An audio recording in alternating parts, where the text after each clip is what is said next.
স্বপ্ন যতটা রঙিন তার থেকে বাস্তবতা কিন্তু ততটাই সাদা কালো। তাই বাস্তব জীবনে ফিরে আসুন। আসসালামু আলাইকুম ভিউয়ার্স, কেমন আছেন? আশা করছি আপনারা ভালো আছেন। আমিও আলহামদুলিল্লাহ ভালো আছি। আজকে আমি আলু টমেটো দিয়ে রুই মাছ রান্না করব।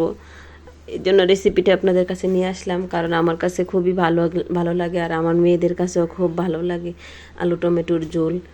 ওরা মানে আলু টমেটোর ঝোল খুবই পছন্দ করে খায়, আর বিশেষ করে রুই মাছ দিয়ে কিন্তু আপনারাও ট্রাই করে দেখবেন। আপনাদের কাছে কেমন লাগে আমাকে কমেন্ট বক্সে জানাবেন। আর যদি ভিডিওটি ভালো লাগে তাহলে আপনারা লাইক কমেন্ট করতে ভুলবেন না। অবশ্যই আমার পেজটিকে ফলো দিয়ে যাবেন, কারণ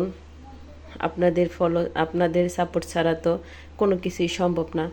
তাই আপনাদের সাপোর্ট চাই, আপনারা আমার পাশে থাকবেন, আমিও আপনাদের পাশে থাকবো ইনশাল্লাহ।